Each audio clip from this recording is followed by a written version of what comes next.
Hi, my name is Laura Hildebrandt. I'm the owner of Interiors by LH. We are located in Vienna, Virginia, right outside Washington, D.C. I have a degree in biology, and I went to grad school at Harvard, and then I was married and was following my military spouse around, and we were moving quite frequently from duty station to duty station. So I had no ability of getting a long-term job with using my degree. So I kind of fell into the design thing because I was setting up houses quickly in every space. And then the other wives would come over and they'd be like, "Oh my gosh, your house is so fabulous. Come do mine." Interior design for me is kind of a rebirth of my life. I was going through a divorce in 2013, and I started staging houses with my realtor. I used the contents of my house to stage houses, and eventually the clients started asking me to do their houses.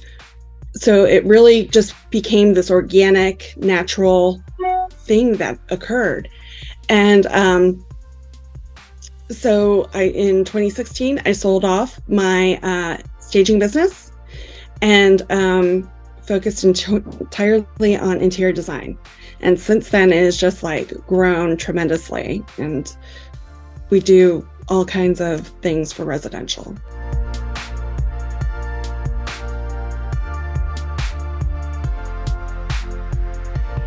I'd put my son down for a nap and I'd go take off wallpaper. And I would use the Black & Decker books about how to do your own electrical, how to do your own drywall, how to do all the stuff. So I literally took those books while my son was napping and taught myself how to do everything. So technically I don't have a bachelor's degree in it. I do have a bachelor's degree in biology, but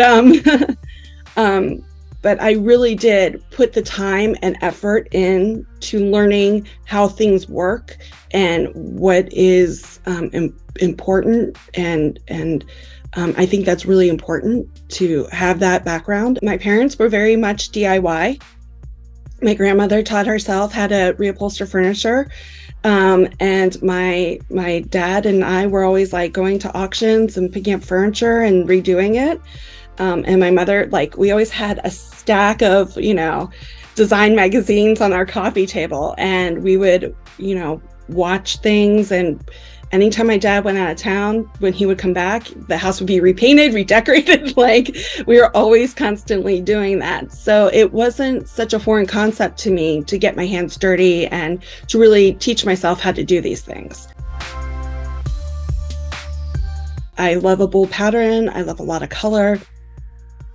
And I tend to do it in such a way that it doesn't frighten people as much, because a lot of phone calls I get, they're like, "Well, I'm not really into big color or big pattern." I'm like, "Okay." And then as we're working through the process, they're like, "I love color, I love pattern. But it terrifies me."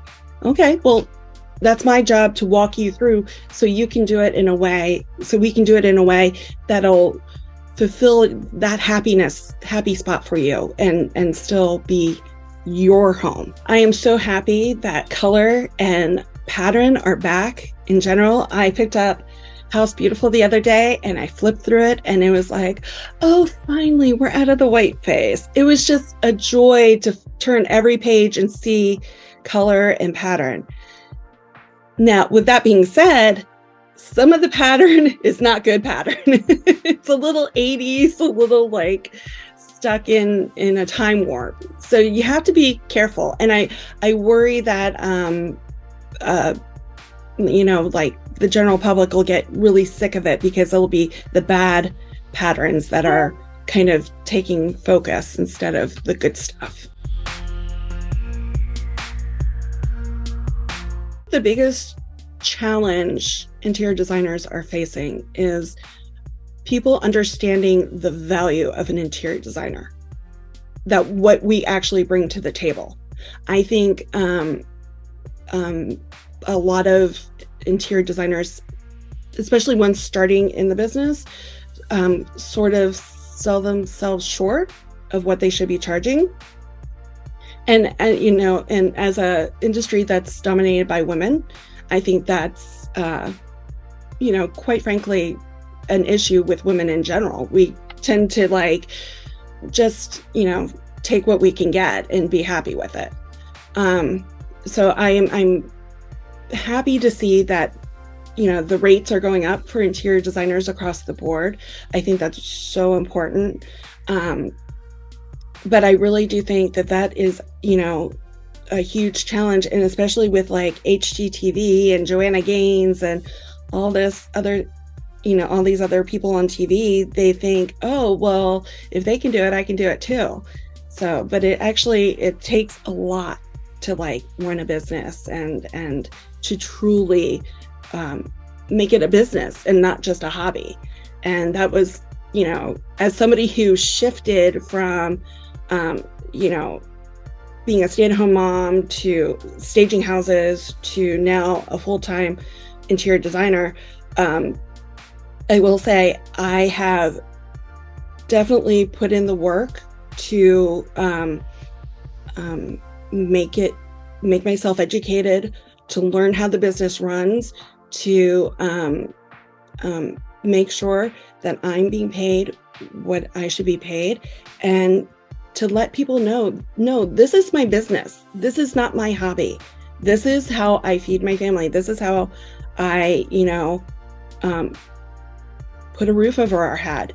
That's I am just as much in a business as, say, a lawyer or a shop owner.